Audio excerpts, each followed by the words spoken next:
네. 앞에 쓰니까 꽃향기가 아주 좋습니다. 뭔가 이 앞에는 안 나는데 이제 뒤로 올라가면 약간씩 향이 나고 앞에 장미가 이제 피기 시작을 했죠. 네, 장미가 이제 조금씩 피어오르기 시작했어요. 이 꽃이 아주 만개할 그런 모습을 보실 거고요. 벌써 오늘 5번째 시간입니다. 우리 이미 이렇게 오셔서 그분들의 선교 사례 발표가 있어요. 어떻게 해서 이야기도 듣고 그리고 나면 그 다음 주 마지막입니다. 가급적 그 현장에 온라인으로 들으셔야 하는 분들 그 이야기를 온라인으로 들으셔야 하는 분들 그 이야기를 우리 목사님 해주실 겁니다. 제가 누누이 말씀을 드렸지만 이제 목회자가 교회의 유일한 리더십이 아니에요. 목회자만이 교회를 이제 섬기고 목회와 또 선교 하나님 나라 선교를 하는 주체가 아니다. 이제 평신도가 그 주체여야 한다. 평신도가 교회의 주체이고 선교의 주체가 되고 또 평신도가 스스로 목회하는 이제 이런 시대로 급속하게 변화되고 있습니다.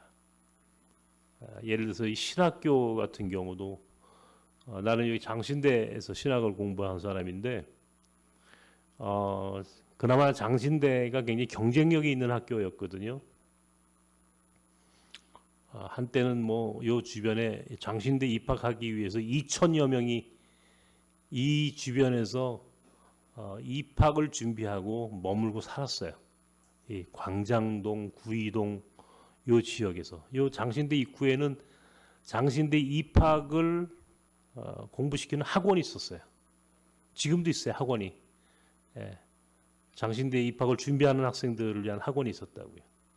그만큼 신학교 가는 게 한때는 막 아이고 뭐 장신대 가는 게 무슨 서울대 들어가는 거냐 뭐 이런 얘기를 들을 만큼 기본적으로 재수, 삼수 많게는 뭐 오수, 육수를 해서 장신대를 들어갔던 그런 시절이 있었는데 요즘은 전부 다 미달이야. 왜냐하면 교회에 청년이 없어. 청년이 없으니까 신학을 공부하려고 하는 학생들도 적어. 그러다 보니까 교회의 목회자의 수준도 떨어져. 상대적으로. 근데 이게 반복되면은 앞으로 한국 교회의 미래는 굉장히 암울합니다. 그렇기 때문에 이제는 목회자가 주체가 되는 목회, 선교의 시대를 넘어서서 이제는 평신도가 주체가 되어야 한다. 평신도의 시대가 왔다. 특별히 이주민 사역, 다문화 사역에 있어서 평신도 사역이라고 하는 것은 절대적입니다. 목회자들보다 오히려 평신도들이 훨씬 더 잘할 수 있어요. 그래서 오늘은 바로 평신도 신학, 평신도 목회와 평신도 사역에 대해서 평생 동안 이 문제를 연구하고 또 배우고 가르쳐 오신 우리 목사님이십니다. 목사님은 평신도 사역연구원, 아까 목사님이죠? 평신도 사역연구라고요. 할렐루야 교회라고요. 할렐루야 교회 부목사님이셨고 지금은 6년 됐습니다. 목사님하고 내가 만난 게. 우리 목사님 그리고 제게 그게 좀 쌓이다 보니까는 전혀 괜찮더라고요. 그래서 오늘 약 27명의 분이 참석을 하시는 이 세미나 오늘 거의 다수가 분당에 있는 그 할렐루야 교회라고 김상복 목사님께서 직지 않은데 17년 동안 한국 교회와 함께 또 한 분이 우리 총신 오늘 먼저 그 말이죠. 이번 그 뉴 라이프 비전스가 그 말이죠. 꼭 당신을 보니까 예수님이라면 이렇게 하셨겠구나 하는 것을 느낄 수가 있다. 나 교회 별로 좋아하지 않는데 당신을 보니까 과거에 이제 교회에 있을 때 어떤 분들이 연로하신 어머님을 교회로 몇 번 모시고 왔어요. 임종이 얼마 안 남았습니다. 그때 그분들 가족들에게 명예권사라고 하는 호칭을 좀 주면 안 되겠습니까? 그래서 거기에 아무개, 권사 아무개라는 이 신앙생활을 안 하셨다가 좀 뒤늦게 이렇게 모시고 왔는데 그 묘비의 마지막 내 묘비 권사라고 쓰고 싶었던 그 이유 때문에 꼭 우리 어머님을 명예권사라도 집사도 안 된 직분이 아무것도 없는 사람들이 성도가 아니고 성도란 말 가운데에는 그 교회가 아주 강남 호화로운 곳에 있는 교회거든요. 어느 순간 보니까 우리 교회 교인들을 보니 너무 사회적인 수준이 높아진 것 같아서 나 같은 사람은 이 분위기에 어울리는 것 같지가 않아서 저는 그냥 빠지는 것이 좋겠습니다. 주일날 보니까 입고 온 옷들을 봐도 타고 오는 차들을 봐도 제가 도무지 여기에 함께 어울려서 같은 교인이라고 같은 형제 자매라고 한 마음이라고 하기에는 제가 조금 뭔가 많이 차이를 느낍니다 하면서 그분이 아쉬운 마음으로 교회를 옮기겠다고, 목사님이 그럴 필요 없다고 만류하고 했지만 쉽지 않았다 하면서 안타까운 마음을 가지면서 교회에서도 은근히 이러한 사회적인 지위, 어떤 사회적인 위치 때문에 많이 계급 아닌 계급, 서로 따로 노는, 함께 하지 못하는 것들이 많이 있다. 성별, 지금이야 뭐 한국교회엔 남녀 관계없지만 예수님 당시에도 아시는 것처럼 여자와 어린아이는 숫자에도 포함되지 못할 만큼 했지 않습니까? 그러니까 이 역사 가운데 복음이, 하나님의 교회가 세워진 곳에 여성들이 지위가 올라갔지, 과거에는 여성이나 어린아이는 뭐 사람 취급도 안 당했던 그런 시대에 있었습니다. 그러나 또 직분은 참 소중하고 귀하죠. 직분을 따라 하나님께서 주신 기회이고 교회를 세우고 유지하는 데 중요한 역할들이 있는 건 분명하지만 직분이 계급은 아닌데, 그렇죠? 제가 과거에 또 어느 교회에서는 그런 게 있었어요. 예배 시간에 장로님들 자리가 따로 있습니다. 물론 따로 앉을 필요가 있을 때가 있어요. 성찬식 같은 거 할 때에는 그분들 바로 나오셔야 되니까 성찬식 할 때는 따로 계셔야죠. 그럴 필요가 있을 때가 있는데 식당에 가도 여기는 장로님들 자리 따로 있고 이런 경우들 있어 봐서 꼭 그래야 될까, 그래서 마음이 좀 들었습니다. 교회마다 이제 장례 이제 그 교회 묘지를 하는 경우들이 있죠. 근데 그 교회 묘지를 하는 분들 보면은 그 교회 갔을 때 묘지에 여기는 목회자들 자리 따로 있고 제일 좋은 자리는 목사들 자리, 그다음 그 밑에 장로님들 자리, 그리고 집사님들 자리가 따로 있는 교회도 있습니다. 교회 묘지 그 지역별로 구분된 곳이 있어요. 대개는 그렇지 않고 그냥 무조건 순서대로 돌아가신 순서대로 그냥 차곡차곡 가는 게 보통 많이 있고 그게 좋죠. 근데 어떤 교회는 아예 영역이 따로 있습니다. 그런 것도 있어요. 왜 그래야 될까 하면서 이런 것들이 한국 교회 안에 좀 없어져야 될 것 중에 하나가 이런 직분이 불필요한 계급이나 너무 과도한 차별처럼 되는 것은 없는가. 한번 우리 교회는 한번 돌아보시면 우리 교회는 물론 역할을 할 때에는 직분이 하지만 그 외에는 그냥 다 우리 한 가족이야. 다 함께 어울려. 뭐 직분 때문에 따로 뭐 위아래 이런 거 없어. 이런 마음으로 하고 있는지를 돌아보게 됩니다. 어떤 곳으로 보면 집사님들은 권사님들의 비서가 돼가지고 김 집사 물 좀 떠와 막 이렇게 시키면 예 꼼짝없이 그다가 그분 또 권사가 되시면 또 이렇게 막 시키고 그럽니다.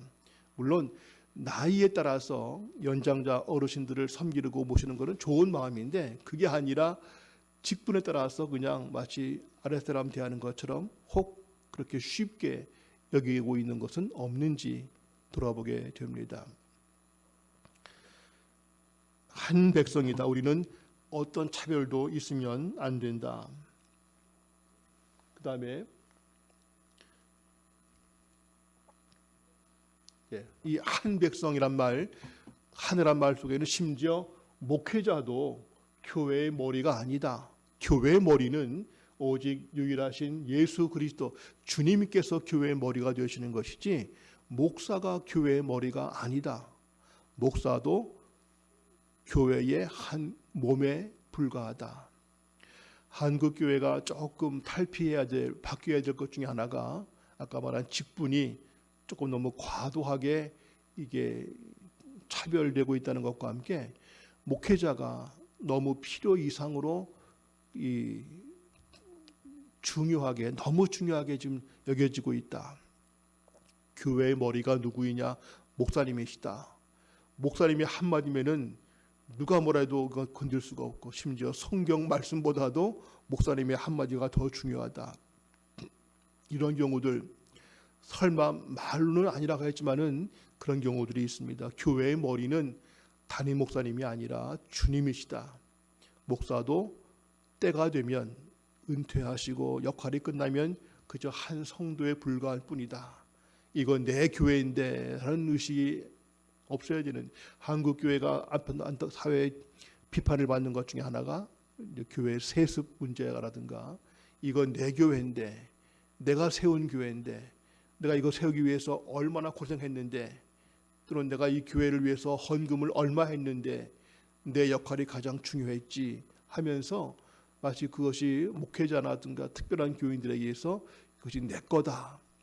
이런 의식들이 교회의 머리가 목사가 되는 경우들 아니다. 목사도 한 성도에 불과하다.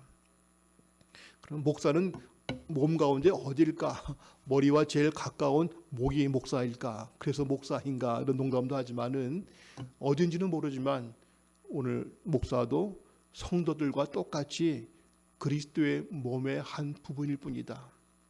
설교의 자리가 중요한 자리이고 성찬을 인도하고 교회를 이끌어가는 역할이 물론 중요하지만 그 역할이 중요하다고 해서 목사가 필요 이상으로 너무 그렇게 중요하게 취급당하면 안 되겠다.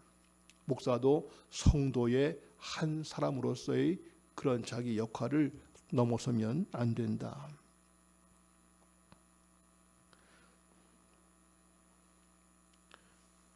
그러면서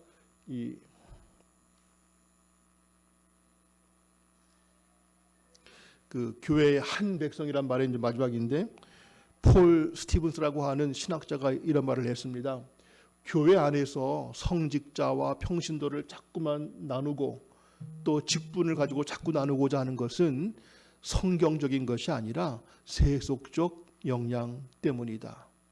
사회에서도 직장에서도 계급이 쫙 있고 한국 사회의 중요한 문화 중에 군대 문화가 있지 않습니까? 계급 사회 이런 것들 때문에 자꾸만 우리는 그 굳이 필요 없는데 불구하고 성직자, 목회자와 성도들을 나누고 또 직분을 따라 나누고 자꾸 나누는데 우리는 오직 그리스도의 우리의 머리이신 주님 외에는 다 같은 백성이다. 다 똑같은 사람들이다. 더 중요하고 뭐 더 높고 이런 것 없다. 그런 의식을 가져야 된다는 것. 이것이 평신도란 말의 중요한 포인트라는 거죠. 지금 평신도란 말 가운데 첫 번째 우리는 하나님의 백성들이다. 두 번째는 우리는 한 백성이다. 높고 낮음이 없다. 더 중요하고 무시할 사람이 없다. 다 중요하다 하는 거였고 세 번째 의미는 유기체로서의 교회가 되어야 된다. 우리는 유기체적인 교회다. 유기체란 말은 서로 관계가 되어 있다 하는 것이죠. 유기적이다. 서로 연관이 되어 있다는 말인데 그 말을 보면은 교회는 살아계신 예수 그리스도의 몸이시고 머리는 오직 예수 그리스도이시고 모든 성도들은 그저 한 몸 동일한 지체에 불과하다. 앞에 조금 나왔던 거가 연결됩니다. 이에 비해서 제도적인 교회관을 갖는 사람들이 있어요. 이거는 교회 안에 소위 종교 전문가라고 불릴 수 있는 성직자, 목회자들만 특별한 소명을 받은 사람들이고 이분들이 다 하는 것이고 우린 그냥 보조자이고 따라가면 된다. 선교를 하든 뭘 하든 다 목사와 성직자들과 특별한 사람들이 다 하는 것이고 우린 그냥 따라가는 거다. 이 의식이 한국 교회 안에 아직도 많이 있는데 그게 아니다. 교회는 목사와 몇 사람들이 꾸려가는 것이 아니라 모든 사람들이 다 동일하게 서로 관계를 맺고 유기체적으로 함께 움직여야 된다.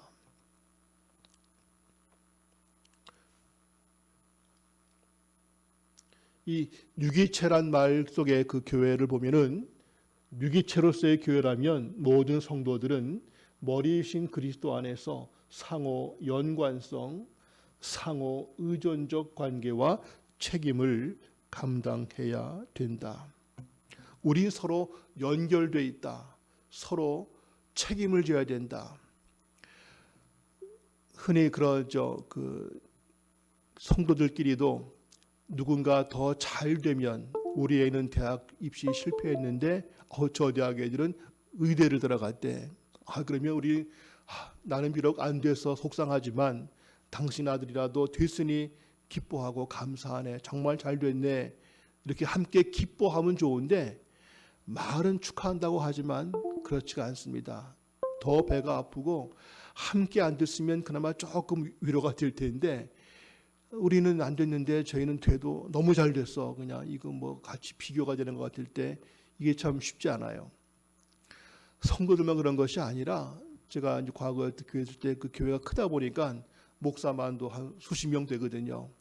그 목회실 내에서도 다 비슷하니까 나이들이 어느 목사 집 아이는 공부를 잘한다는데 어느 집 목사 애들은 좀 시원찮은가 봐. 그러면 목사끼리도 그게 은근히 또 비교가 돼가지고 속상합니다. 뭐 다 겉으로 해야 뭐 다 은사가 다르고 다 자기 갈 길이 다르겠죠라고 말은 하지만 이게 마음 편치가 않고 우리 애는 잘 못했는데 그쪽 애가 했으니 정말 기쁘고 감사하다, 정말 축하한다란 말이 아니라 마음 한쪽에 은근히 좀가 속이 쓰린 그런 마음으로 그냥 억지로 축하한다 그러고 이럴 때가 있어요. 뭐 사촌이 땅을 사면 배가 아프다는 말이 교회 안에서까지도 우리가 예수 그리스도 안에서 한 몸이라고 하면서도 우리는 그 마음을 떨쳐버리지 못하고 있다. 왜 그런가? 우리가 서로 우리는 한 몸인 것을 잊어버리기 때문에 서로 우리는 연관성이 있고 책임이 있다. 누군가 시험 들어서 신앙적으로 뭔가 문제가 있으면 그건 그 사람이고 난 관계없어. 코로나 때 그 사람이 걸렸고 난 관계없어가 아니라 누가 그 걸리면 옮을까 봐서 그냥 거리를 띄고 막 하지 않습니까? 그것처럼 코로나보다 더 위험한 것이 영적으로 신앙도 옮겨갑니다. 옮겨지는데 함께 막 기도하는 사람들이 있으면 함께 기도하게 되지만 그렇지 않으면 함께 신앙이 떨어진 경우도 있죠. 한자 가운데 근묵자학이라고 해서 같이 어울리는 사람끼리 영향을 받는다. 성도들도 나만 그냥 교회에 조용히 나가서 잘 설교 듣고 나오면 돼. 난 내 할 것만 하면 돼가 아니라 교회는 성도들은 서로 간에 영향을 주고 받는다. 그래서 누가 더 잘 될 때에도 정말 축하해 줄 수 있어야 되겠고요. 누가 신앙이 좋거나 누가 신앙이 나쁘면 그게 그 사람 문제가 아니라 나도 그렇게 될 수 있다는 것을 항상 기억하면서 함께 기도해 줘야 된다.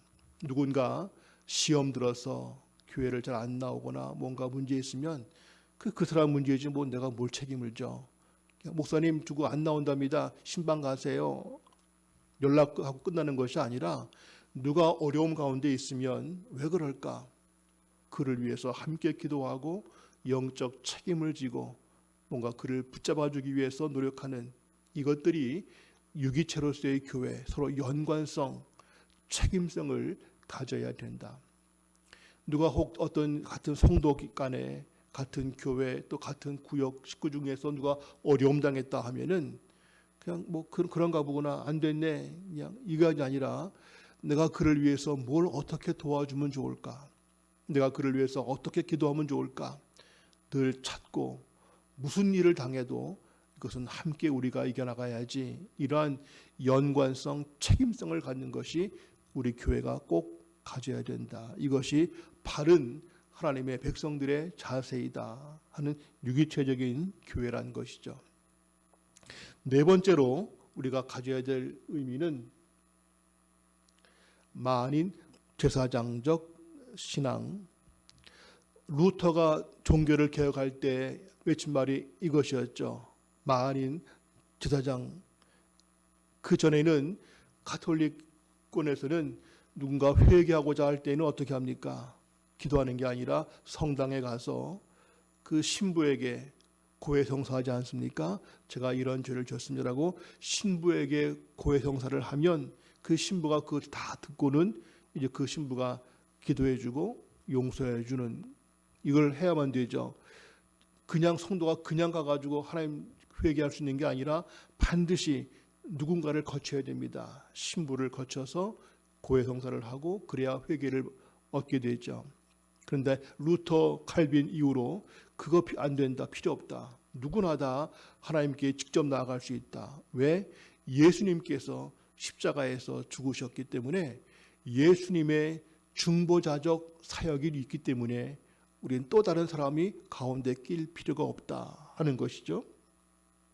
모든 사람들이 다른 사람의 중보 없이 신부이든 목사이든 관계없이 누구나 예수 그리스도를 통하여 하나님께 나아갈 수 있다. 이것이 만인 제사장이란 개념에 포함된 것인데 누구나 다 직접 기도할 수 있다. 지금은 너무나 당연하게 볼지 모르지만 과거에는, 지금도 가톨릭에서는 그게 안 되죠. 꼭 신부에게 가서 고해성사를 해야 됩니다. 농담으로 그걸 꼭 해야 된대요. 어떤 분들은 내가 가서 뭘 회개하지? 나 고해성사 할 게 없는데라고 하면서 일부러 고해성사 할 거리를 만들기 위해서 뭐 하나 그냥 이렇게 가볍게 일을 만들고는 내가 이런 죄를 지었다. 이렇게 억지로 그걸 해야만 되는 게 있답니다. 우린 그럴 필요가 없고 누구나가 다 직접 예수님께 기도하면 되는 거죠. 이게 더 나아가서 두 번째, 모든 성도들은 하나님 앞에서 제사장, 즉 누구의 도움 없이도, 누구의 그 통로 없이도 예수님만을 바라보고 직접 나아갈 수 있는 권리가 있는 반면에 또 사명도 있습니다. 사명, 어떤 사명인가? 서로가 서로에 대해서도 또한 세상 사람에 대해서도 제사장의 역할과 책임이 있다. 아시겠죠? 구약시대의 제사장은 자기의 죄를 위한 것도 하지만 다른 사람들의 죄를 위해서도 역할을 해주는 것이 제사장이죠. 다면 우리에게 만인이 이런 제사장 역할이 있다는 것은 내가 직접 하나님께 기도할 수 있다는 것도 포함되고, 더 나아가서 나는 누군가를 위해서 기도해주고 그 사람과 하나님을 연결시켜주는 역할을 해야 된다. 이런 책임이 있다는 것, 이것도 우리가 해야 될 역할입니다. 다시 한번 만인 제사장이다 하는 말 속에는 꼭 신부에게 고해성사를 하거나 목사에게 꼭 뭐 어떤 말을 그럴 필요 없이 누구나 예수님을 통해서 기도할 수 있는 자리가 있는 것 동시에 그러한 사명감도 있다. 제사장은 사람들과 하나님을 이어주는 사람인 것처럼 우리는 내 가족들, 내 성도들, 이웃들, 이 세상 사람들이 하나님을 알 수 있도록, 하나님을 만날 수 있도록 내가 다리가 되어주는 역할을 해야 된다. 그런 책임이 우리 앞에 있다는 것이죠. 그 다음 이제 마지막 다섯 번째, 지금 오늘 평신도란 말이 무엇인가, 즉 우리가 무슨 존재인가 할 때 첫 번째, 우리는 하나님의 백성이다. 우리는 하나님과 연결된 사람들이다. 두 번째, 우리는 한 백성이다. 높고 낮음이 없다. 우리 모두가 하나다. 세 번째, 우린 유기체의 특성이 있다. 유기체 교회이다. 즉 서로에 연관되어 있고 서로에 대해서 책임을 져야 된다. 네 번째, 우리는 만인 제사장이다. 우리는 직접 하나님께 나아갈 수 있는 권리가 있는 동시에 서로에 대해서 세상에 대해서 하나님과 연결시켜 줄 책임이 있다. 마지막 다섯 번째, 우리는 동역자이다. 동역자이다. 설명을 보시면 모든 평신도는 하나님께로부터 받은 은사와 부르심을 따라 사역을 감당하며 하나님의 동역자인 동시에 목회자의 동역자이고 서로의 동역자이다. 우린 동역자다. 여러분들이 혹시 교회에서 목사님과 대화하면서 목사님들이 집사님은 저에게는 너무나 소중한 동역자입니다. 집사님이 없으면 전 큰일 납니다. 혹시 이런 말을 들을 때 마음이 어떠십니까? 당연히 좋으시겠죠. 부담이 아니라 목사님이 나를 특별하게 인정해주고 있네. 나를 한 파트너로 여기고 있구나 하는 게 고맙겠죠. 전에 그런 말을 들은 적이 있어요. 어떤 분이 그 교회 목사님이 이제 바뀌셔가지고 새로 부임을 하셨습니다. 너무나 기쁘고 반가운 마음으로 가서 인사를 드리면서 목사님, 저 아무개 집사입니다. 제가 이제부터 앞으로 목사님의 좋은 동역자가 되겠습니다. 했더니 목사님 조금 당황하시면서 아니 집사가 왜 목사의 동역자인가? 내 동역자는 부목사 내지는 장로님들 당회를 같이 하시는 이분들은 몰라도 집사님이 뭐 내 동역자가 될 일이 뭐가 있을까? 조금 당황하시다는 겁니다.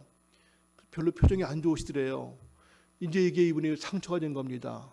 목사님은 부목사나 장로님들만 함께 어울리는 동역자이고 나 같은 그냥 일개 집사는 동역자로 인정받지 않는구나. 난 그냥 하나의 그냥 교인일 뿐이구나. 이게 마음이 큰 상처 내지는 서운함이 드셨다고 그런 얘기를 들은 적이 있습니다. 우리 모두는 그 교회에서 난 비록 우리 교인들이 꽤 많은 교인이 있고 뭐 나는 그 중에 한 명에 불과하지만 나는 우리 담임 목사님에게는 없으면 안 되는 동역자다. 그런 의식이 서로에게 필요하죠. 사회적으로 유명한 사람들 누구 있으면 나 저 사람 안다고 괜히 자기도 뭔가 연관된 것처럼 하면은 어떻게 알아? 나하고 과거에 만난 적이 있어. 이런 것 때문에 괜히 어깨에 힘들지 않습니까? 나 누구 알아? 나 누구랑 같이 만난 적이 있어. 이게 괜히 힘이 되는 것처럼 우리는 교회에서는 나 담임 목사님과 가까워. 이런 말들이 괜히 자신 그 프라이드가 되는 경우들이 있죠. 그래서 교회에도 마치 실세가 있는 것처럼 그 교회에 측근이 있다 이런 말들을 할 때가 있는데 사실은 좋은 건 아니죠. 모든 사람들이 다 함께 동역자가 되어야 되는데 또 더 나아가서 우리는 심지어 하나님의 동역자다. 기도하실 때 이걸 깊이 묵상해 보시면 나는 비록 사회에서도 인정받지 못하고 나는 교회에서도 특별히 주목받지 못하고 있는 그냥 보통 교인에 불과하지만 나는 하나님의 동역자다. 하나님께서 나를 아신다. 하나님이 나를 귀하게 보신다. 하나님이 나를 통해서 일하고 싶어 하신다. 이 마음을 갖는 것이 꼭 필요합니다. 교인들을 보실 때에 저분은 뭐 교회 나온 지 얼마 안 됐고 뭐 교회 특별히 헌금도 많이 하는 것 같지도 않고 봉사도 많이 하지도 않고 그냥 그래 저분은 교회 그냥 별로 특별한 존재가치 역할이 크지 않아. 이렇게 혹시 무시하는 분이 있다면 우리 누구라도 그가 예수를 믿고 있다면 재산이 많든 적든 지금 그가 교회를 많이 하든 하지 않든 그들은 하나님의 동역자다. 하나님이 그를 통해서 뭔가 하실 계획이 있는 하나님의 일꾼들이다라는 것들을 귀하게 여겨야 되겠죠. 그리고 나 자신도 내가 지금 비록 남들 앞에 주목받지 못하지만 나는 하나님의 동역자다. 이런 마음이 중요하고요.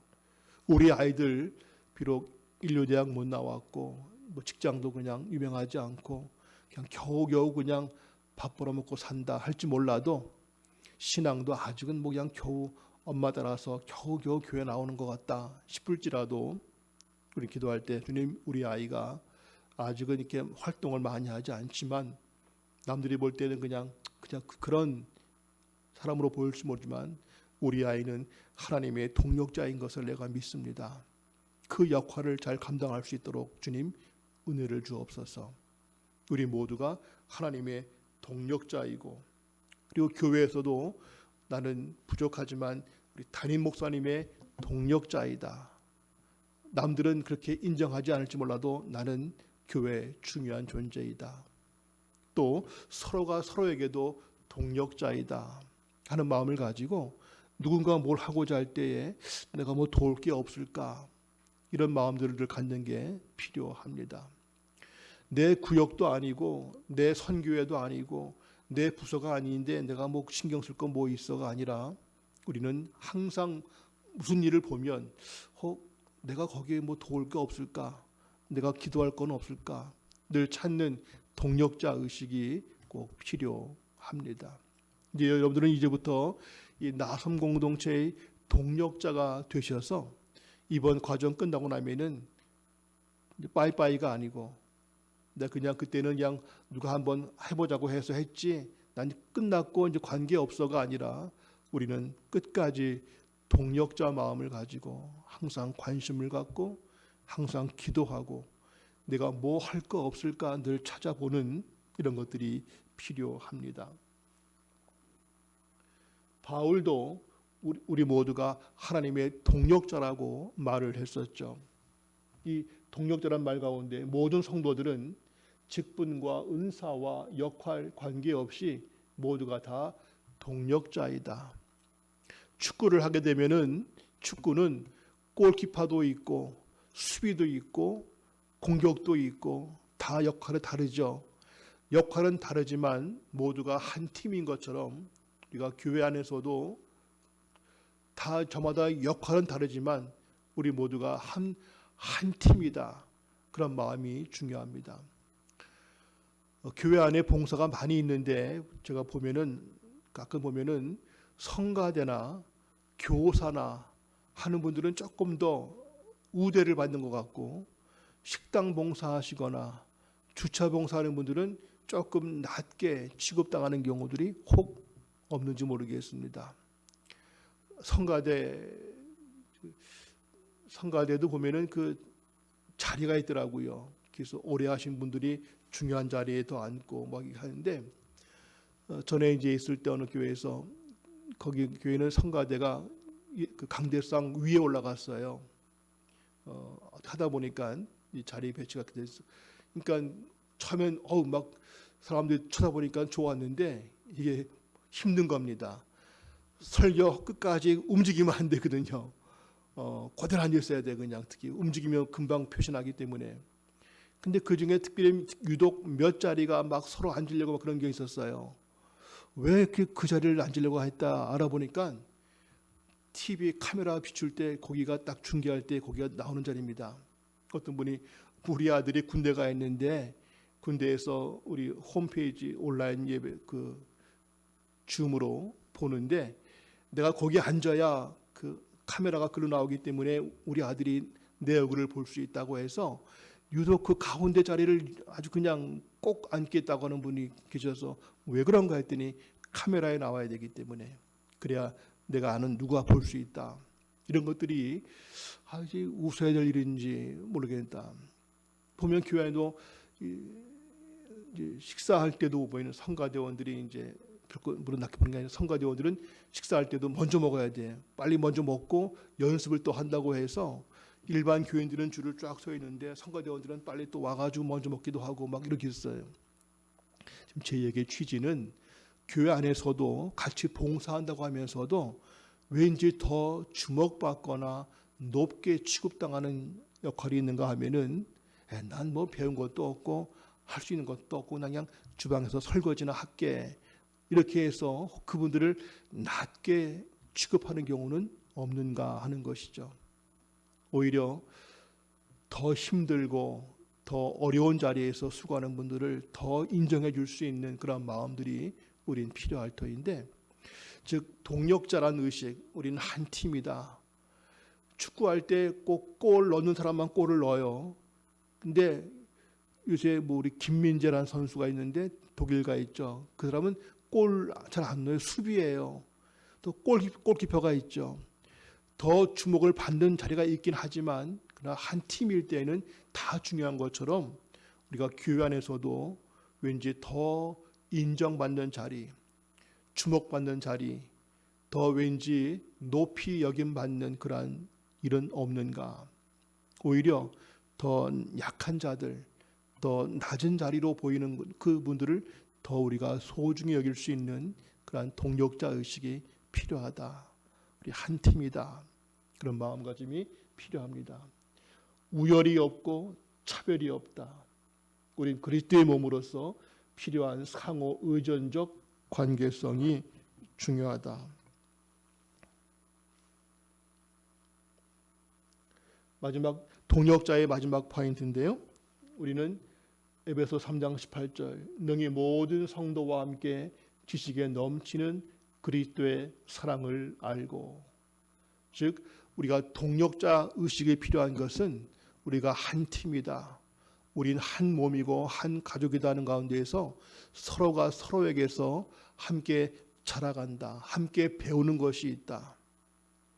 목사를 통해서 성도들이 신앙을 배우지만 또 거꾸로 목사는 성도를 통해서 신앙을 배우는 것도 있습니다.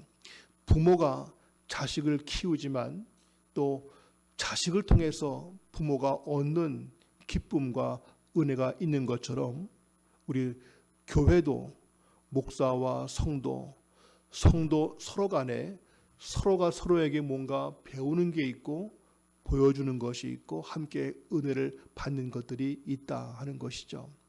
때문에 우리 모든 분들이 한 사람도 불필요한 사람은 없고 모두가 함께 높고 낮음이 아니라 우열이 아니라 한 몸의 의식이 필요하다. 자, 지금까지 한 내용들을 정리해 보시면 뭐 다 당연히 그렇지라고 싶은데 정작 한국 교회에서는 정말 그렇게 되고 있는가 하는 것들을 짚어보는 우리의 정체성, 나는 누구인가라는 질문에 했습니다. 난 누구인가?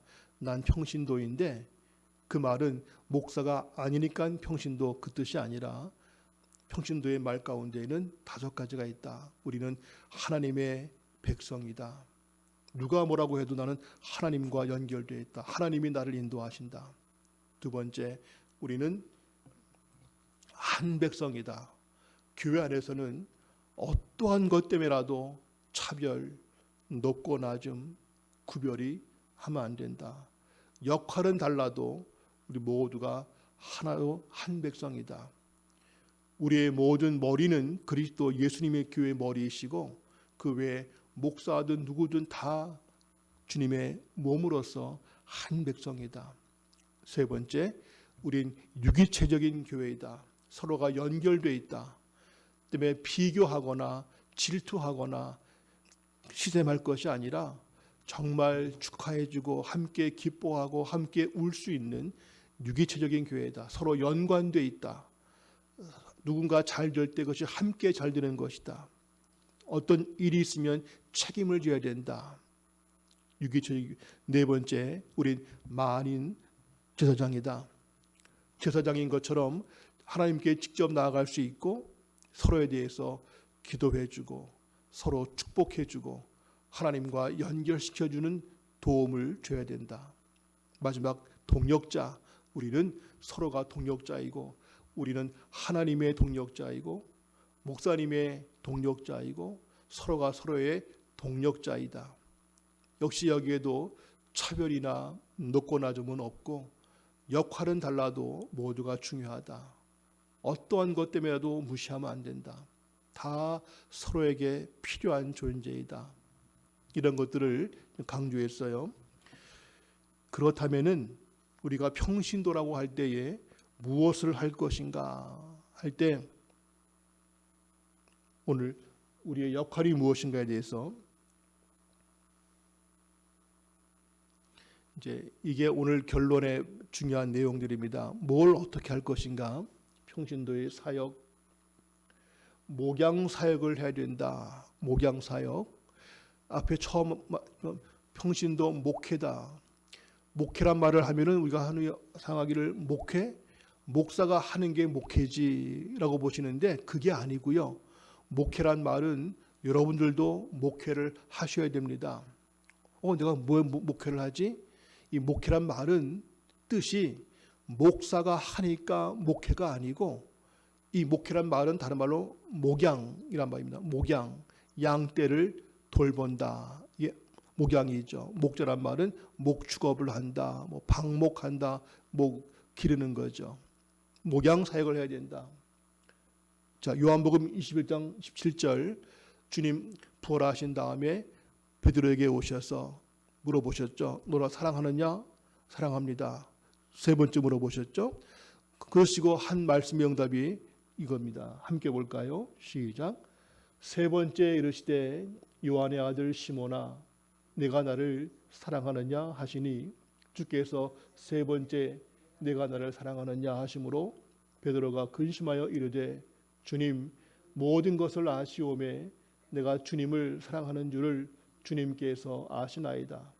예수께서 이르시되 내 양을 먹이라. 베드로에게 너나 사랑하니? 사랑합니다. 그럼 할 것이 있다. 내 양을 먹이라. 내 양을 잘 이끌어줘라.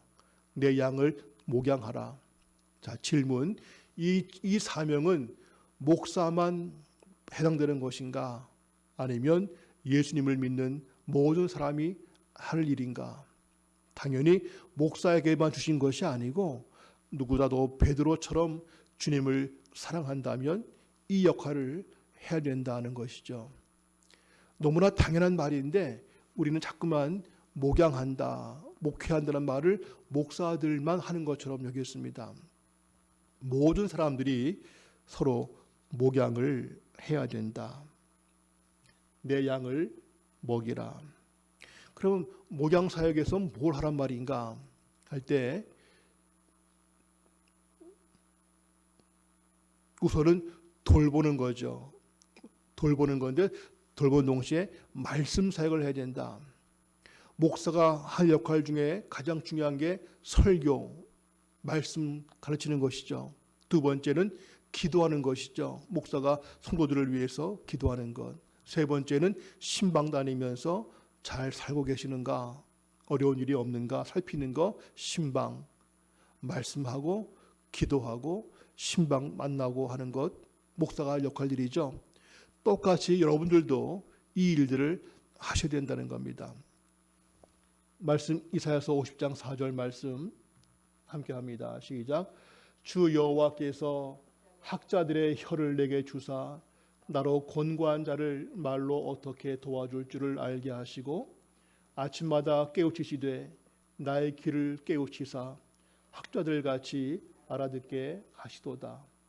이사야가 기도하는 말인데, 주님 내게 학자의 혀를 주셔서 내가 하나님의 말씀을 잘 깨닫고 그 말씀을 잘 가르쳐서 곤고한 자들이 그들을 어떻게 말씀으로 인도하면 될지를 내가 잘 알고 그 일을 감당케 하소서. 자, 또 질문 같은 요 말씀은 목사들만 포함되는 말씀일까요? 아니면 모든 성도들에게 주신 말씀일까요? 성경 가운데에는 요거는 목사들만 포함되는 거라는 구절이 별로 없어요. 모든 말씀은 우선 목사에게도 책임이 크겠지만은 모든 성도들이 다 함께 가져야 될 사명입니다. 여러분 모두가 다 해야 될 중요한 역할이 있는데, 말씀을 정확히 깨달아 알고 그 말씀으로 충만해서 내 가족이든 이웃이든 누구라도 곤고하고 어려움 당하고 낙심하고 시험 들었을 때에 말씀으로 그들을 깨우쳐서 그들에게 하나님의 뜻을 알게 하옵소서. 이게 이사야의 기도인 동시에 우리가 해야 될 역할이다 하는 것이죠. 우리에게 말씀의 책임이 있다. 또 잠언 25장 11절 함께 할까요? 시작. 경우에 합당한 말은 아로 새긴 은쟁반의 금사과다. 많이 아시는 말씀이죠.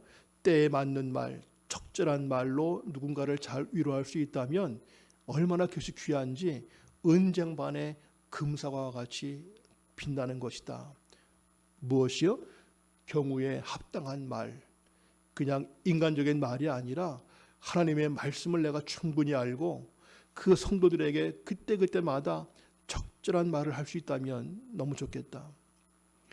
목사님들을 많이 겪어보셔서 아시겠지만 좀 다른 경우가 있죠. 어떤 목사님은 신방 가셔서 그 가정에 꼭 맞는 말씀을 잘 신방하시는 분이 계신가 하면은 어떤 분 목사님은 신방 가가지고는 다 말씀을 가지고 설교하시는데 별로 그냥 그 집에는 잘 안 맞는 말씀 같은데 왜 이 말씀을 하실까? 혹시 신방 같이 가신 분들은 느끼지 않습니까? 아, 이 말씀은 이 집에 딱 맞는 말씀이다. 참 은혜스러웠다. 어떤 때는 왜 이 말씀은 잘 안 맞는데 이럴 때가 있어요. 경우에 합당한 말. 그 분들에게 꼭 맞는 말씀을 줄 수 있다면 참 좋겠다. 근데 목사님들은 잘 그걸 몰라요. 물론 가기 전에 신방대원들한테 듣죠. 주님, 목사님 오늘 이 가정은 이런 문제가 있답니다. 먼저 알고 신방 가서 참고하고 하지만 그러나 그게 잘 안 맞을 때가 있어요. 문제는 목사들이 성도들을 다 정확히 몰라요. 제가 과거에 이제 할렐루야 교회 있을 때 그 교구가 10개 교구가 있습니다. 한 교구당 한 300가정이 돼요. 많으면 400가정입니다. 300가정일 경우에 남자, 여자, 부부하면 600명, 아이들까지 하면 1000명이죠. 1000명을 놓고 목사가 다 그들을 위해서 세세히 할 수 있는가? 몰라요. 그 목사들이 교구마다 보통 2년 또는 길면 3년 맡으면 또 바뀌지 않습니까? 그 2년, 3년 동안에 그 300가정을 속속들이 다 알기 쉽지 않아요. 대신방 한번 하려고 해도 몇 달 걸리는데 또 뭐 늘 장례 신방, 이사 신방, 개업 신방, 돌, 회갑, 칠순, 또 병원 신방 하다 보면은 그 한 가정 한 가정을 다 자세하게 살필 시간들이 쉽지 않아요. 그러다 2년 되면 또 바뀌죠. 바뀌면 또 새로 또 파악해야 되죠. 물론 아는 경우도 있는데 그러나 정확하게 그 300가정을 다 세세하게 알기는 쉽지 않아요. 특별한 가정은 알겠지만 뭐 암 걸렸다든가 뭐 특별하지 않지만은 대개는 여러분 스스로가 같은 구역장, 순장, 같은 성도들끼리 오래 지내면서 그 가정을 알기 때문에 정말 그들에게 필요한 말씀을 딱 줄 수 있는 것은 목사보다도 오히려 여러분들이 더 잘 알 수가 있습니다. 또 그 다음 말씀 사역이 중요한 이유 같이 볼까요? 그리스도의 말씀이 너희 속에 풍성히 거하여 모든 지혜로 피차 가르치며 권면하고. 역시 이 말씀도 목사들에게만 해당하는 말씀이 아니고 우리 모두를 향한 말씀입니다. 너희가 할 역할이 있다. 너희 안에 먼저 말씀이 충만히, 말씀이 풍성히 채워지게 하고 그 말씀이 또 내 안에만 있는 것이 아니라 서로에게 피차 말씀을 가르치고 권하라. 설교라는 것이 아니고요. 뭐 설교 그게 아니라 집사님 전 이 말씀을 참 좋아하는데 하면서 그냥 잘 알고 있는 말씀을 그냥 얘기하듯이 얘기해주고, 집사님은 어떤 말씀을 좋아하세요? 전 이 말씀을 참 좋아하는데 하면서 서로가 알고 있는 말씀을 함께 나누고 이렇게 권하고 이런 것이 중요하다. 피차 가르치라. 이 가르치란 말은 꼭 수업하는 것처럼 앉혀놓고 강의하는 것이 아니라 그냥 늘 대화하지만 그 대화의 내용들을 줄 말씀을 가지고 대화하라. 보면은 교회에서 이제 그 로비에 교인들이 앉아서 대화를 할 때 지나가다가 듣게 될 때가 있어요. 엿듣는 게 아니고 지나가다가 들려오는데 성도들이 예배 끝나고 그냥 그 로비에 앉아가지고 대화할 때 보면 그 대화도 허구한 날 정치 얘기하거나 드라마 얘기하거나 그 눈물의 여왕에서 그 김수현이 있지 하면서 이런 얘기하거나 또는 누구 어느 얘기하거나 하는데, 저는 이제까지 제가 30년 넘게 목회하면서 성도들이 모여서 복도에 앉거나 어디 카페에 앉거나 앉아가지고 서로 내가 오늘 아침에 이 말씀을 읽었는데 하면서 그 말씀을 갖고 대화하기보다는 그런 경우는 극히 아주 잘 못 봤고요. 드물었고 대개 다 그냥 이번에 국회의원 누가 되는데 큰일 났어 막 하면서 뭐 정치 얘기, 드라마 얘기, 교인들 얘기 이런 얘기만 하고 그냥 끝납니다. 말씀을 가지고 얘기하고 서로 간에 그런 그게 너무 좀 드물다. 우리의 대화가 서로가 오늘 받은 은혜의 말씀 이런 것들을 가지고 충분히 서로에게 가르치고 은혜를 끼쳐야 되겠다. 말씀 사역 지금까지 했는데 우리가 목사가 아니기 때문에 설교하거나 뭐 이렇게는 안 했지만 우리 모두는 먼저 내가 말씀을 충분히 알고 깨닫고 내 안에 말씀으로 채워져야 될 것이고 그 말씀이 또한 누군가에게 필요하다면 적절할 때 그 말씀을 가지고 위로할 수 있는 그러한 기회가 꼭 되도록 준비해야 된다. 난 잘 몰라요. 그냥 그게 아니라 그 역할을 하도록 준비하셔야 되고요. 말씀을 계속 읽어나가면서 그 말씀을 볼 때마다 먼저 나 자신에게도 적용하지만 맞아 이 말씀 보니까 누가 떠오르네. 누가 지금 힘들어하고 있는데 이 말씀을 주면 참 좋겠다. 이럴 수 있는 경우들 우리가 말씀 사역을 해야 된다. 전에 어떤 신방을 가다 보니까 남편이 안 계시는 아주 어려운 집이었어요. 그 어머니께서 김밥 장사를 하시기 때문에 김밥 직장인 출근 때 맞추다 보니까 아침 새벽까지 나가십니다. 아들 둘이 있는데 엄마가 아침에 밥을 못 챙겨줘요.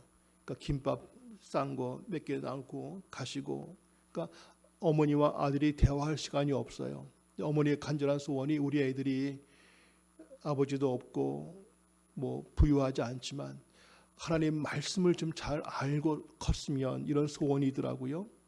그래서 그 어머니가 지혜를 짜낸 것이 포스트잇 아시죠? 포스트잇 그거를 구해가지고는 한 지금부터 30년 전입니다. 근데 그분은 집안 곳곳에다가 그 노란색 포스트잇에다가 본인이 좋아하시는 성경 구절을 다 썼어요.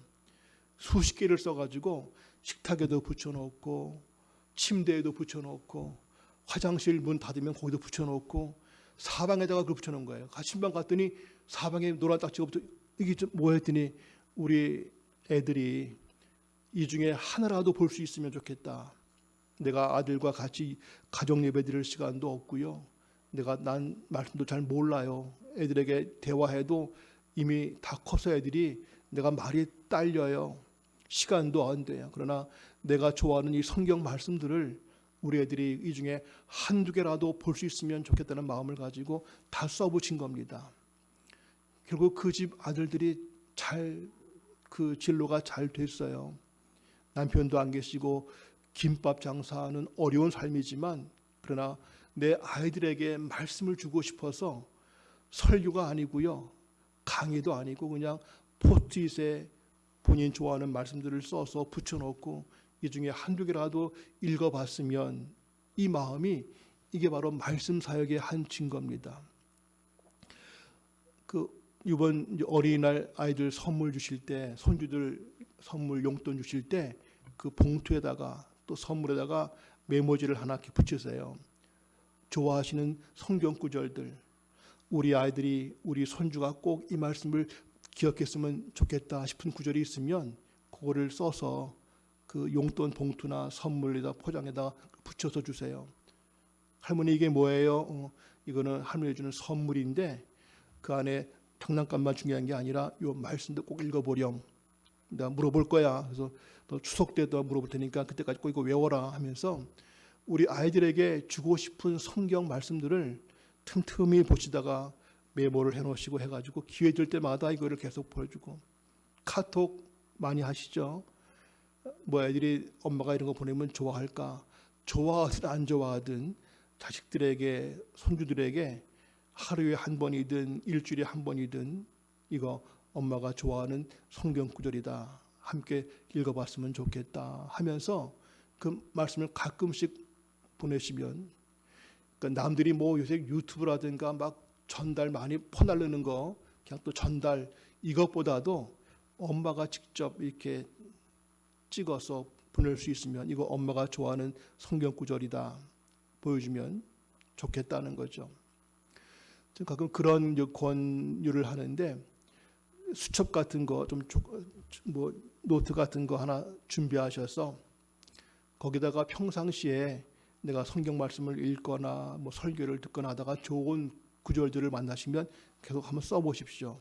친필로 썼다가 요 노트 같은 것들을 딸 시집 갈 때라든가 애들 유학 갈 때라든가 또는 내가 언젠가 떠나게 될 때라도 얘야 이거 엄마가 평상시에 늘 소중히 여기는 엄마에게는 생명 같은 말씀을 엄마가 적어놓은 것인데 글씨도 이게 참 이쁘지가 않다. 그 글자도 뭐 틀리기도 한다.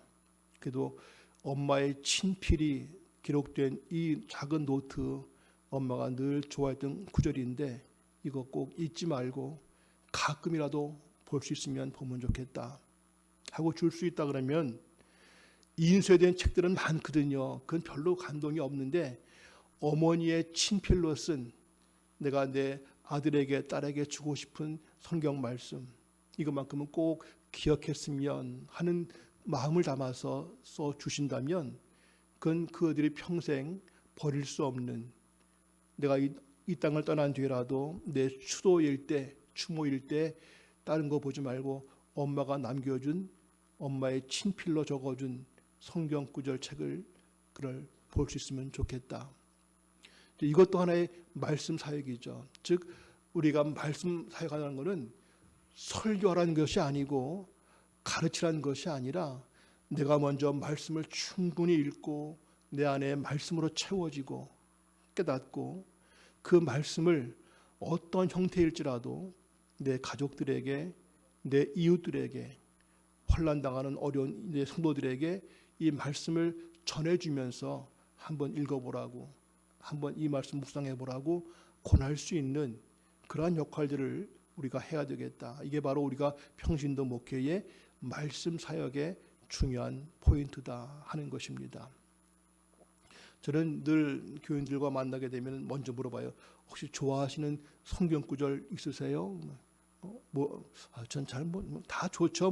그건 안 보는 거고요. 전 특별히 이 말씀을 좋아합니다. 그 말씀을 좋아하게 된 이유가 있나요? 그러면 제가 사실은 언제 어려웠을 때 이 말씀을 믿고 힘이 되었고 이게 있어요. 그럼 그 말씀을 꼭 가족들에게도 이야기하시죠? 이렇게 물어봅니다. 적어도 내 삶에서 나를 지켜주고 내가 힘들 때마다 기도할 때마다 늘 내가 묵상하는 구절들이 꼭 있기를 바라고 그것들을 어떤 형태일지라도 전해줄 수 있기를 바랍니다. 우리가 이제 앞으로 이주민들만 만나시겠고 그들과 함께 또 할 수 있다면 좋겠는데 다른 게 아니고요. 가장 중요한 게 말씀 사역입니다. 그들에게 형제님 내가 유창하지 않지만 난 이 말씀을 참 좋아합니다 하면서 내가 좋아하는 말씀들을 또 더구나 그 상황에 맞다면 더더욱 좋겠죠. 이렇게 말씀을 계속 어떤 형태라도 전해줄 수 있는 우리가 되었으면 합니다. 기도할 때에도요. 이번 주 어린이 주일날 어버이 주일날 모일 거 아닙니까? 모이면 식사할 때 기도할 때라도 오늘 말씀은 내가 이걸 읽고 싶다 하면서 읽으시고 그 말씀을 가지고 기도하는 겁니다. 주님 이 말씀처럼 우리 가족들이 이렇게 되길 원합니다 하면서 기도할 때도 그 말씀을 한번 언급하시고 하시는 것 이런 것들이 가정에서 중요한 목회거든요. 그러니까 난 목사가 아닌데 내가 성경 구절을 어떻게 찾기도 어렵고 피하지 마시고 내가 좋아하는 말씀들을 늘 평상시에 간직했다가 때마다 이것들을 함께 나누고 설명해주고 그냥 설명까지 못하더라도 그냥 읽어만 주고 함께 기도할 수 있는 이런 것들이 꼭 우리에게 필요합니다. 그래서 이 평신도 목회하자는 것은 바로 일 많이 하자는 것이 아니라 내가 먼저 말씀으로 충만해서 내 가족들과 이웃들에게 말씀을 전해주자.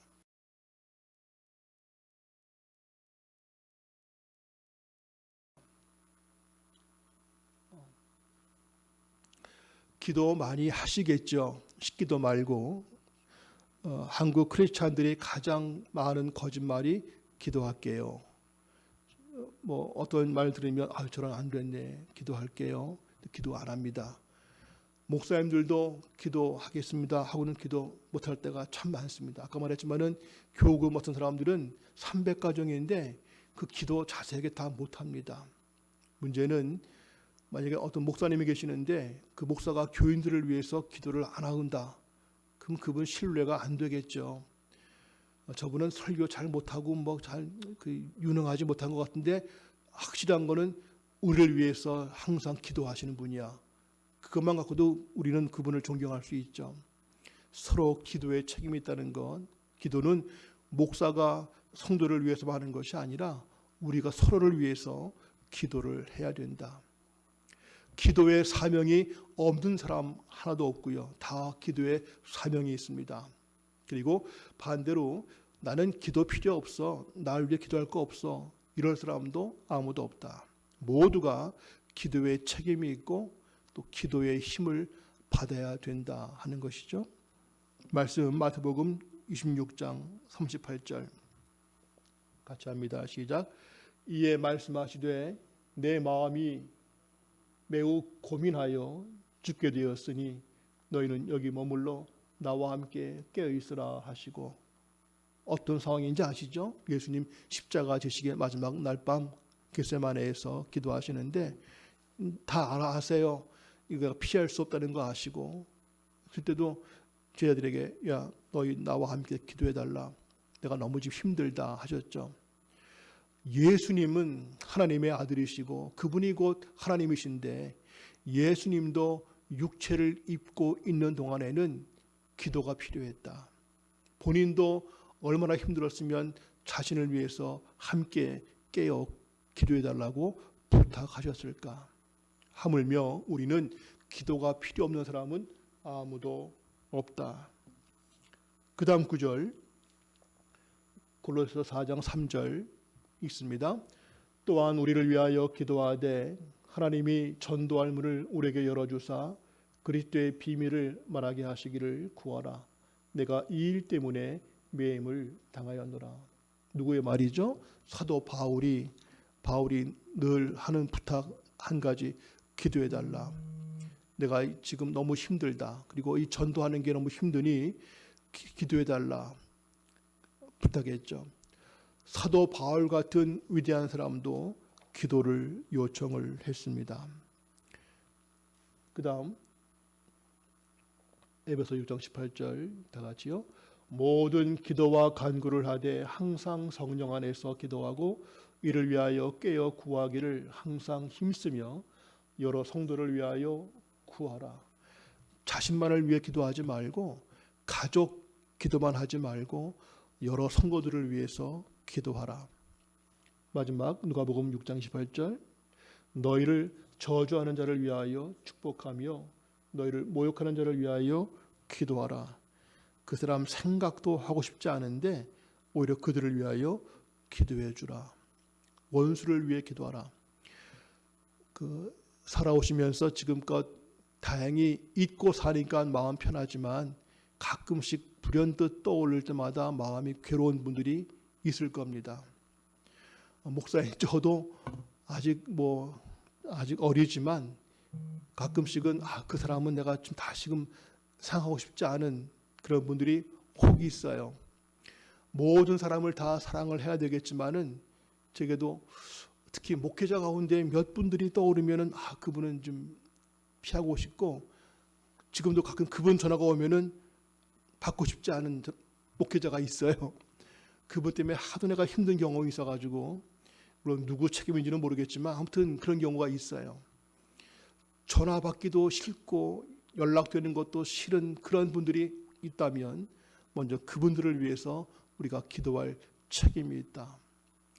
내가 왜 무슨 책임을 져? 난 피해자인데 내가 그 사람 때문에 당한 게 얼마인데 할지라도 주님 말씀하시기를 원수를 위하여 기도하라. 기도하라 명령이죠. 혹시 기도하면 어떻겠니가 아니라 기도하라. 우리가 기도에 있어서 기도를 안 받을 사람이 아무도 없고 기도의 사명도 모두가 다 갖고 있다. 그런 말. 그렇다면은 질문, 내가 정기적으로 기도하는 사람은 누구입니까? 내 가족들 말고, 내 가족은 당연한 것이겠고요.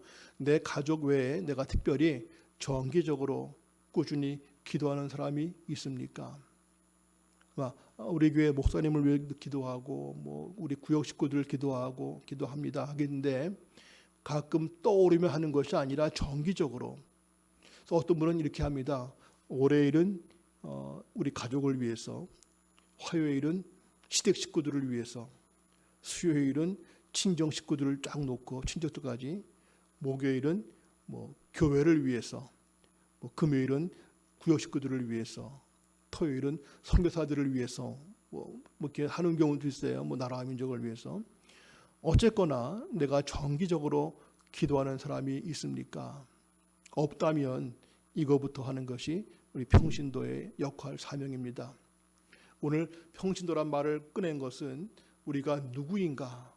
나는 하나님의 백성이고 나는 하나님의 동력자이다. 나는 하나님의 마음을 품고 하나님의 일을 할 사람이다.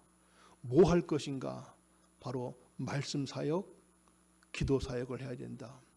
늘 해왔는데 뭘 해왔던 정도가 아니라 좀 더 말씀으로 충만해서 언제 기회가 될 때마다 내 안에 말씀이 흘러나오도록 준비해야 된다. 그리고 기도할 때 누군가를 위해서 꾸준하게 기도하는 사명을 이제부터 해야 되겠다. 특별히 원수를 내 평생 잊을 수 없는 그러한 힘들었던 순간들을 떠올리면서 오히려 그들을 위하여 기도해 주는 것으로, 내 마음은 원치 않지만 하나님께서 원하신다면 그를 위해 기도할 수 있는 그러한 우리가 되어야 되겠다.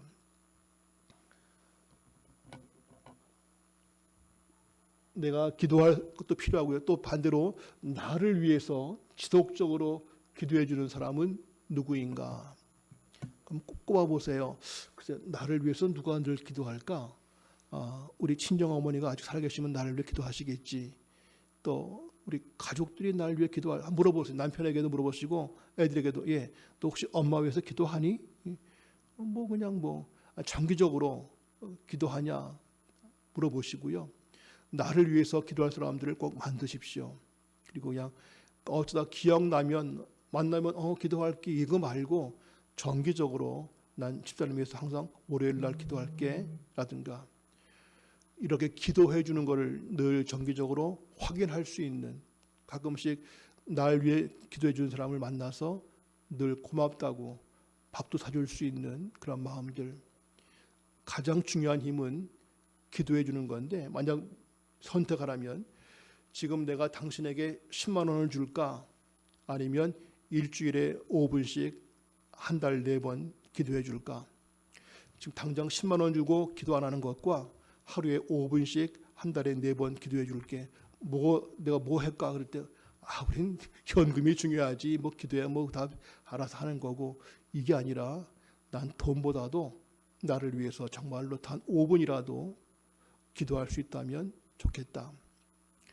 어저께 어떤 자매로부터 제가 관계한 문자가 왔어요. 목사님, 오늘 제가 뭘 해야 될 일이 있는데 내용은 말씀드리지 않지만 오늘 저를 위해서 5분만 특별 기도해 주세요 라고 문자가 왔더라고요. 그래서 기도했죠. 5분 동안. 이렇게 특별히 부탁을 받으면 그 시간이 또 부담돼요. 5분이 이렇게 안 가지 했는데 4분 됐어요. 1분 더 해야 되네. 나중에 하고 나서 기도 이제 했다고. 내가 누군가를 위해서 정기적으로 구체적으로 기도한다는 거 쉽지가 않습니다. 바라기는 우리가 앞으로 할 일 많겠지만 어떤 눈에 보이는 그러한 일 이전에 말씀 사역, 기도 사역, 그리고 늘 서로 살피는 그러한 우리가 되었으면 합니다. 이제 마무리 단계인데요. 식사를 어떻게 끝내야 되죠? 네, 알겠습니다. 말씀 몇 개 읽을까요? 시작. 서로 돌아보아 사랑과 선행을 격려하며 모이기를 피하는 어떤 사람들의 습관과 같이 하지 말고 오직 권하여 그날이 가까움을 볼수록 더욱 그리하자. 서로 돌아보라. 신방하는 것처럼 늘 살피라 하는 겁니다. 계속 물어봐주고 어떠냐, 괜찮냐, 뭐 기도할 거 없어, 힘든 거 없어, 늘 돌아보라. 그러면서 사랑과 선행을 격려하라.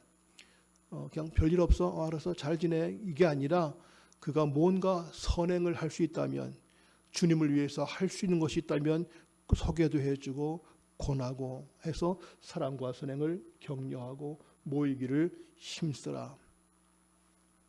그 다음 히브리 12장 12절 다 같이요. 그러므로 피곤한 손과 연약한 무릎을 일으켜 세워주라. 우리 주변에 말하지 않지만 안고 있는 깊은 문제들 분명히 있을 거고요. 넘어진 자들, 상처받은 자들 분명히 있을 겁니다. 모른 체 하지 말고 말을 해야 알지가 아니라 다가가서 살피고 그들을 일으켜 세워주고 상처를 싸매어주고 힘을 돋궈줄 수 있는 일들 꼭 필요하죠.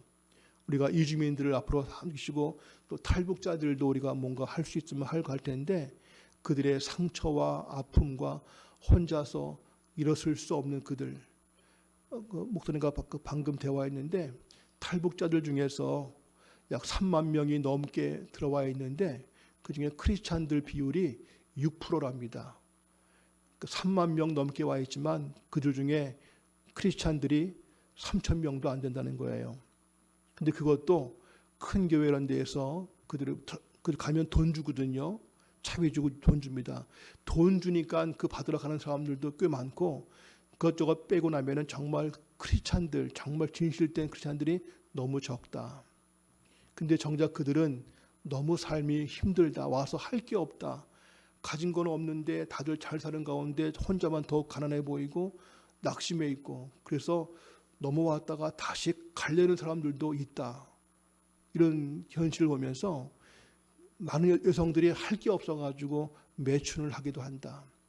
기껏 꿈을 가지고 그 어렵게 탈북해서 왔는데 와서는 정작 할 건 없고 더 무시당하고 북에서 왔다고 가진 것도 없고 아는 것도 없다고 무시당하면서 할 게 없어가지고 그냥 몸 팔거나 아니면 결국 다시 가려고 하거나 막 이런 얘기들을 하시는데 우리 주변에 일으켜줘야 될 사람들, 연약한 자들 너무나 많은데 그들을 찾아서 그들을 도와주고 일으켜 세워주는 일들 바로 우리가 해야 될 역할들이죠.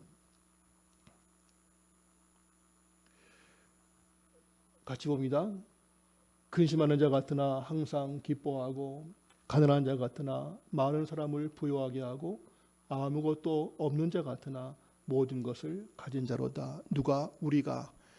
전 뭐 특별히 부자도 아니고 아는 것도 없지만 그러나 우리는 많은 사람을 부욕해 할 수 있고 어떤 사람도 그리스도 안에서 풍요롭게 행복하게 만들 수 있는 사람들이다. 그러니까 이것을 해야 된다. 이제 넘어가고요. 네.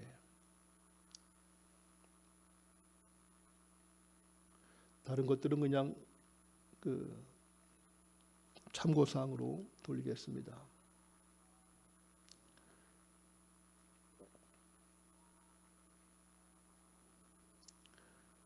예. 예, 그냥 함께 볼까요? 시작. 이 모든 일에 전심전력하여 너희 성숙함을 모든 사람에게 나타나게 하라.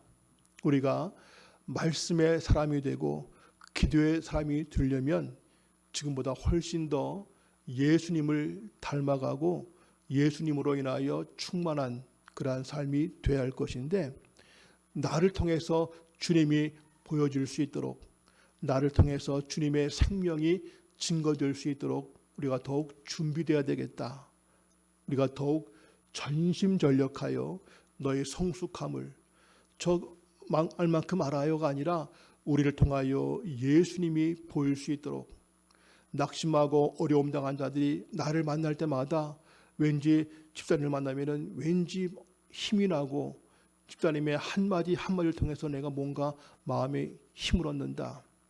그리고 우리가 기도해 주는 것 가운데 그들의 삶의 변화가 이루어지고 있다는 것들을 느낄 수 있는 우리의 성숙함을 모든 사람에게 알게 하라. 이렇게 하려면은 전심전력을 하라.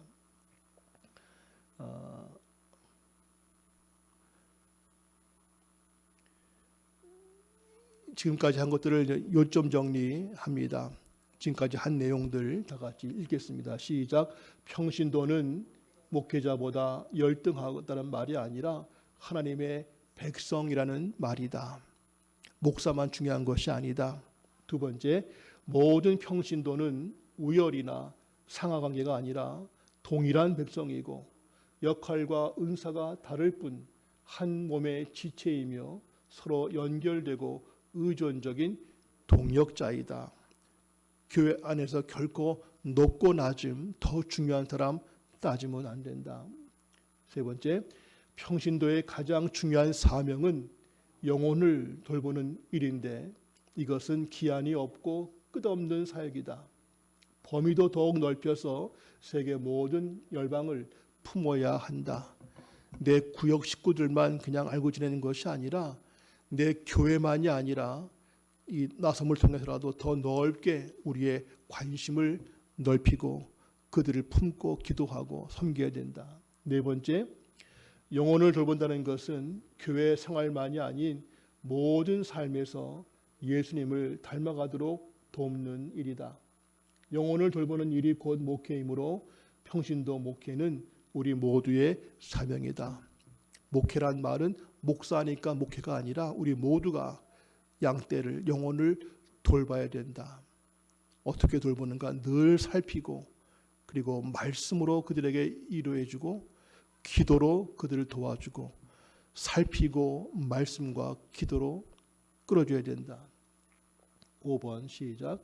영혼을 돌보고 말씀과 기도와 섬김의 사역을 감당하기 위해서 우리는 계속적으로 성장하고 훈련 받아야 된다.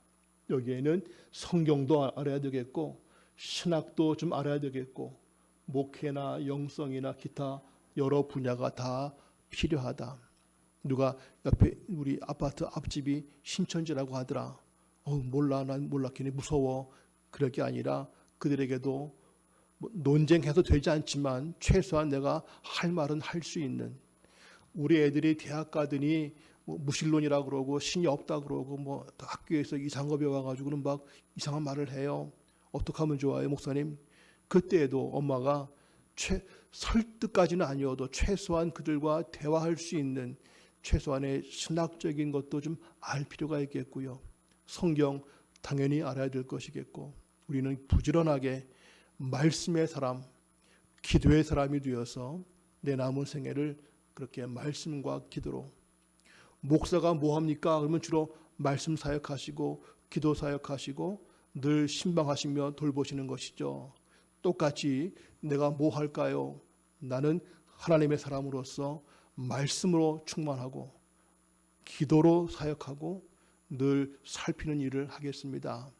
그 역할을 하실 수 있기를 바랍니다. 마치면서 오늘 원래 인쇄물이 있는데요. 인쇄물을 하나씩 드릴 테니까 한번 보시면 거기에 중요한 구절들 많이 써 있습니다.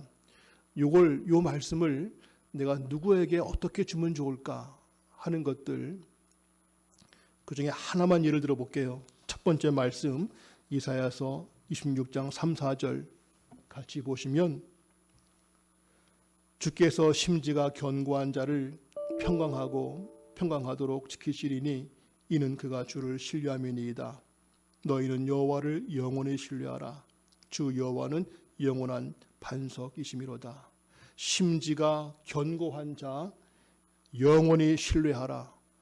만약 주변에서 누군가 교회를 나오다가 안 나오다가 하는 사람이 있거나 또 기도를 같이 하자고 해도 기도를 하다가 말다가 누군가 그러면은 집사님 이렇게 하면 안 돼. 뭔가 심지가 굳어야 하나님이 평강과 평강으로 끊이지 않게 인도하시지 하다 말다 시간 나면 하고 바쁘면 안 하고 이러면 안 돼. 꾸준하게 해야 돼. 이렇게 권할 때 이 말씀 가지고 이용할 수 있겠고요. 그 인쇄물 앞뒤 보시면 이게 다가 아니지만은 제가 몇 개 꼽아놓은 것들이 있는데 이 말씀을 잘 숙달하셔서 필요한 자들에게 이 말씀을 가지고 그들을 위로하고 이끌고 할 수 있으면 좋겠다. 우리 모두가 말씀의 전문가가 되어서 누구를 만나도 저 사람에게는 어떠한 말씀이 딱 필요하겠다 하는 것들을 줄 수 있는 말씀의 사람으로 준비해 보시고요. 그리고 기도의 사람으로 항상 볼 때마다 늘 기도로 책임지는 우리 모두가 되었으면 합니다. 기도하겠습니다. 살아계신 아버지 하나님, 우리를 하나님의 백성으로 거룩한 제사장, 하나님의 동력자로 불러주심을 감사드립니다. 그저 내가 하고 싶은 일을 하고 편안히 사는 것이 목적이 아니라 무엇을 하면 하나님이 기뻐하실지, 내 남은 생에 흔들리지 말고 더욱 힘써야 될 일이 무엇인지를 바르게 알고 주님 앞에 충성되이 섬길 수 있기를 원합니다. 이곳에 함께 하시는 분들, 지금까지도 각 교회에서 주님을 충성스럽게 섬겨왔던 귀한 분들인 것을 믿습니다. 그러나 이것으로 끝나지 않고 내 남은 생의 끝까지 주님을 기쁘게 하기 위하여 함께 모이신 그 마음의 발걸음을 주님 받아 주옵소서. 원하옵기는 우리 안에 하나님의 말씀으로 가득 채워지게 하셔서 내 자신과 가족들과 이웃들에게 순간순간 필요한 말씀으로 그들을 권면할 수 있는 지혜가 있게 하옵소서. 내가 기도의 사명을 깨닫고 우리 가족과 성도들과 이 민족을 위하여, 선교를 위하여 기도하기를 쉬지 않는 기도의 사명자들이 되게 하여 주옵소서. 시간 날 때 기도하는 것이 아니라 이제부터 내가 기도의 사명자로서 내 삶을 하나님 나라와 그 의를 위하여 내 모든 시간과 정성을 다 드리게 하옵소서. 우리 주변에 있는 낙심하고 헐벗고 연약한 많은 사람들을 부지런히 살피고 돌볼 수 있는 주님의 마음을 허락하여 주옵소서. 뉴 라이프 비전 스쿨을 통해서 다시 한번 주님께 더 가까이 나아가며 그리스도를 닮은 사람들로 그리스도의 뜻을 감당해 나가는 거룩한 하나님의 백성들 다 되게 하시고 이분들의 삶과 사역 속에 하나님의 영광의 빛이 비추어지게 하옵소서. 예수님의 이름으로 기도합니다. 아멘. 자, 수고하셨습니다. 네, 긴 시간 함께 하시느라 고생하셨고요. 아무쪼록 말씀과 기도의 사람으로 귀한 은혜들 누리시기를 바랍니다. 네, 감사합니다.